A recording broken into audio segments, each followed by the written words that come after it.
അധ്യക്ഷൻ C V Vaseef ചെയ്യുന്നു. C V Vaseef, Kannur railway സ്റ്റേഷനിൽ ഉണ്ടായത് എന്താണ് എന്നറിയാൻ കഴിയുന്നുണ്ടോ? ഞാനിപ്പോ നിങ്ങളുടെ വാർത്തയിൽ കണ്ട വിവരം മാത്രമേ ഉള്ളൂ. കിട്ടിയ വിവരങ്ങളനുസരിച്ച് വീണ ജോർജ് സഖാവിന് പരിക്ക് പറ്റിയിട്ടുണ്ട്. ശുദ്ധ തോന്നിവാസമാണ് കേസിന്റെ ഭാഗത്തുനിന്നുണ്ടായത്. റെയിൽവേ സ്റ്റേഷനിലേക്ക് കയറി മന്ത്രിയെ കായികമായി ആക്രമിക്കാനാണ് ഇവർ നേതൃത്വം കൊടുത്തത്. തീർച്ചയായിട്ടും ഈ ഒരു വിഷയം വലിയ രീതിയിൽ തന്നെ കേരളത്തിലെ യുവജന പ്രസ്ഥാനം എന്നുള്ള നിലയ്ക്ക് ഞങ്ങൾ കാണുകയാണ്. വലിയ പ്രതിഷേധം കേരളത്തിലുടനീളം ഉയർത്തിക്കൊണ്ടുവരും. KSUവും ഇതിന് നേതൃത്വം കൊടുക്കുന്ന, ഇതിന് ആളുകളെ പറഞ്ഞയച്ച് കേരളത്തിന്റെ ഈ ഒരു സമാധാന അന്തരീക്ഷത്തെ കലുഷിതമാക്കാൻ ബോധപൂർവമായി നേതൃത്വം കൊടുക്കുന്ന സതീശനും ഇതിന് മറുപടി പറയേണ്ടി വരും എന്നുള്ളതിൽ ഒരു തർക്കവുമില്ല. വലിയ പ്രക്ഷോഭത്തിന് ഞങ്ങൾ നേതൃത്വം കൊടുക്കും.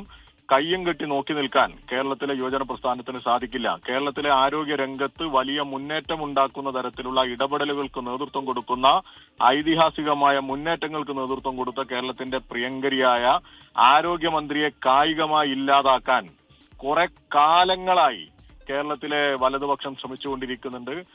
നേരത്തെ വി കെ സനോജിന്റെ താങ്കളുടെ ഫേസ്ബുക്ക് പോസ്റ്റ് ഉണ്ടായിരുന്നു, യൂത്ത് കോൺഗ്രസ് ആ കളിയങ്ങ് നിർത്തിക്കോ എന്നുള്ളതായിരുന്നു ആ ഫേസ്ബോക്ക് ആ പോസ്റ്റ്. അപ്പൊ അതിന്റെ തുടർച്ചയിൽ വീണ്ടും കരികുടിയും ഉണ്ടാകുമ്പോൾ എങ്ങനെയാണ് നിങ്ങളുടെ ഡിവൈഎഫ്ഐയുടെ പ്രതിഷേധം എങ്ങനെയാകും?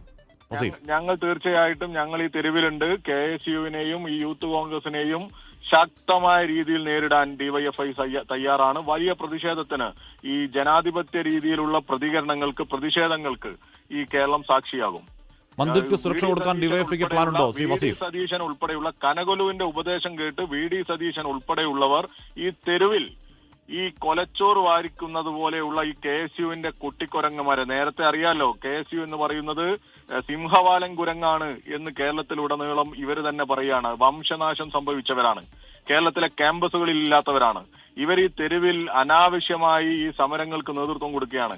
യഥാർത്ഥ രീതിയിലുള്ള വിഷയങ്ങൾ ഉയർത്തിപ്പിടിക്കാനല്ല ഇവർ നേതൃത്വം കൊടുക്കുന്നത്. അക്രമത്തിലൂടെ ശ്രദ്ധ നേടാം എന്ന രീതിയിലേക്കാണ് ഇവർ പോകുന്നത്. മന്ത്രിയെ ആക്രമിച്ച് ഈ കേരളത്തിൽ കലാപാന്തരീക്ഷം ഉണ്ടാക്കാൻ ശ്രമിക്കുന്നവർക്കെതിരെ ശക്തമായ പ്രതിഷേധത്തിന് ഡിവൈഎഫ്ഐ നേതൃത്വം കൊടുക്കും. ലോകത്തെവിടെയായാലും ഏത് സമയത്തും 24 വാർത്തകളും ഓഗ്മെന്റഡ് റിയാലിറ്റി പാക്കേജുകളും എക്സ്പ്ലെയിനറുകളും വിശദമായി കാണാൻ ഞങ്ങളുടെ YouTube ചാനൽ നിങ്ങൾക്ക് സബ്സ്ക്രൈബ് ചെയ്യാം.